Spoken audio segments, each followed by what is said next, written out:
Hi everyone, welcome to P4C Commverse. P4C Commverse is a digital platform to nurture ideas and spawn narratives that elevate knowledge quotient of the public relations and communication industry. We have with us Dr. Rajan Samuel, Managing Director of Habitat for Humanity India. Mr. Samuel leads Habitat's vision to create a world where everyone has a decent place to live in. Under his leadership, Habitat India's outreach has multiplied from having been impacted 280,000 people in 2014 to over 36 millions today through various shelter and sanitation interventions.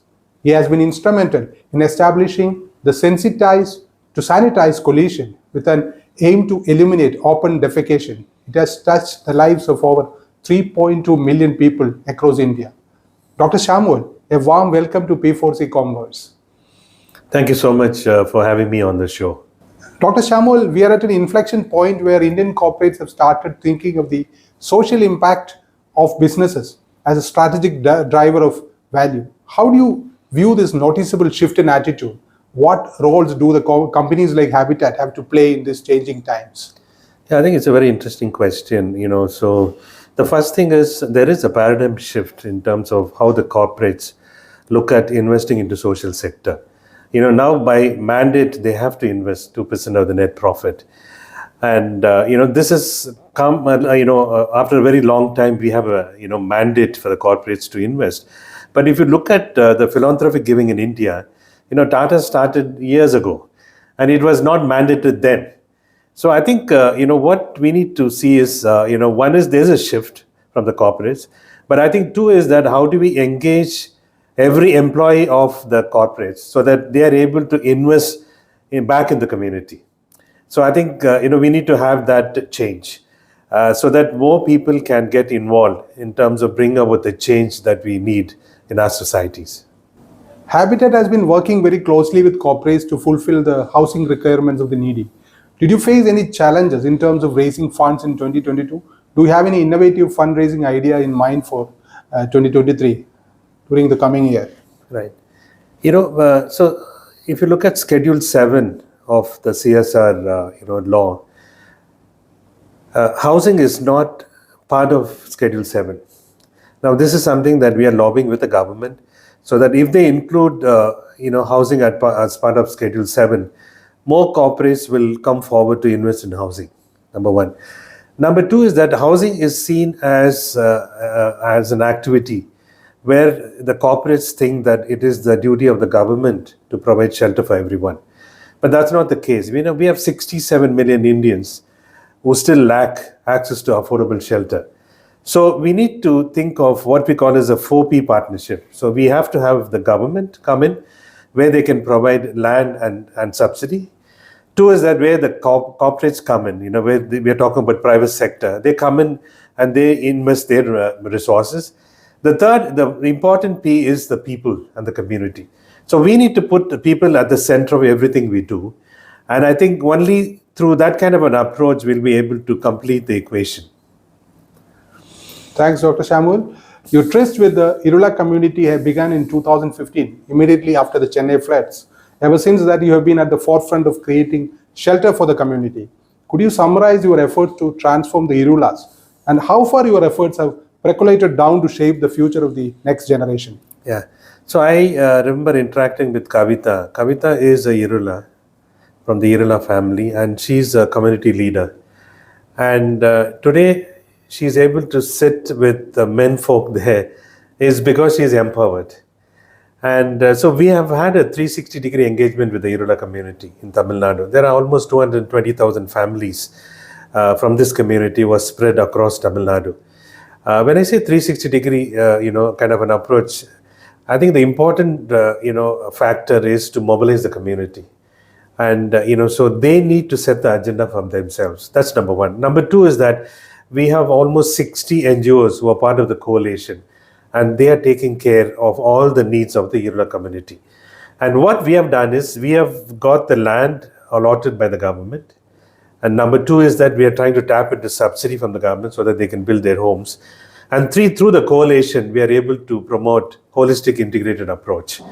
And today, Kavita is able to, become a leader because she's empowered, A, with information, and B, she's able to send children to school. Again, I met with the kids. There are almost 22 kids from the first Irula colony that we set up in a place called Kiranjipatti in Pondicherry.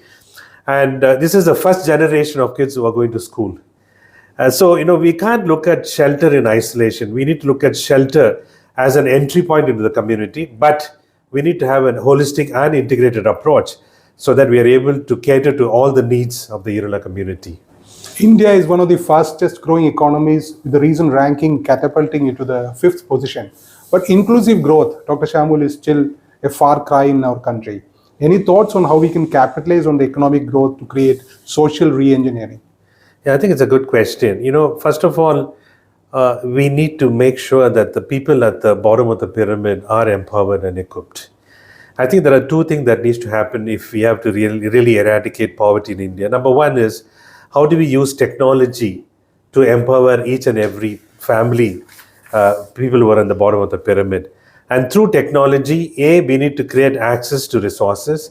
B, we have to ensure that they have, part of a banking system. And C is that all the government programs have to be linked to the technology platform. So right now, we have a lot of programs, implemented by the government and civil society, but we don't have a coordinated kind of an approach. So if technology can kind of mirror all the transaction, what each family is going through at the bottom of the pyramid, and if we can provide access to credit to financial institutions, I think that will create a huge impact in the lives of the people, especially at the bottom of the pyramid. So once you have the foundation, that is with technology and with financial inclusion, I think we can easily add on other layers in terms of the intervention so that we can slowly target towards eradicating poverty from India. Right. You've recently started a campaign to promote green culture in schools. Could you please elaborate on the campaign? The aim of this campaign is to make sure that we pursue what I call as a green living. It's not only kids; every Indian citizen has to think about green living. So how do we mainstream green living, right? So this has to happen at home. It has to happen in the offices wherever we work. It has to happen in the community, and then we can influence the whole community. So we are talking about impact on climate change. We're talking about scarce resources like water. We need to conserve water and electricity. We are sitting in Mumbai, and where 50% of the electricity is generated by using coal. Now, this is a long-term strategy. How do we reduce the dependency on coal, and how do we promote renewable energy? So each one of us living, in Mumbai and in the country, I think we have a role to play. And why we have launched this campaign, targeted the young people, is that, as you know, that more than 50% of our population are below the age of 30. And if we have to bring the change, I think they are the main change agents. I think if we can propel the change at school, like I was saying the other day, that, they're going to influence their peers to start with, whatever they want to do as part of green living. And then they're going to influence the family, and they're going to influence the community. I think, it's a ripple effect that we are looking at. But I think our appeal is to make sure that every Indian citizen join hands with Habitat in terms of promoting a green living. I'm sure the campaign will be game changer in terms of creating a transformation in schools. Media is now showing a lot of interest and increasing inclination to write on socially relevant themes and ideas. What are your narratives and themes for the coming year, 2023? Yeah, I think for us as an organization involved in promoting construction, we are thinking about promoting green energy. I think there are three things that is important. One is, green efficient design. Energy efficient design is what we are looking at. Number two is, renewable energy. Number three is that how do we promote materials which are, green friendly, which will not emit carbon. So 46% of the construction industry is contributing towards this, emission, carbon emission. And so we need to tackle that. So for us, one is, we need to bring about change in the community, the way we use our resources like water and power. Two is that how do we promote, green efficient energy. Number three is that I think the biggest challenge in construction business is how do you bring down the cost? Because the moment you talk about edge certification, the moment you talk about green technology, green design, the costs will go up in the short term. But in the long run, depending on scale, sustainability, and impact, we'll be able to reduce the cost of constructing homes.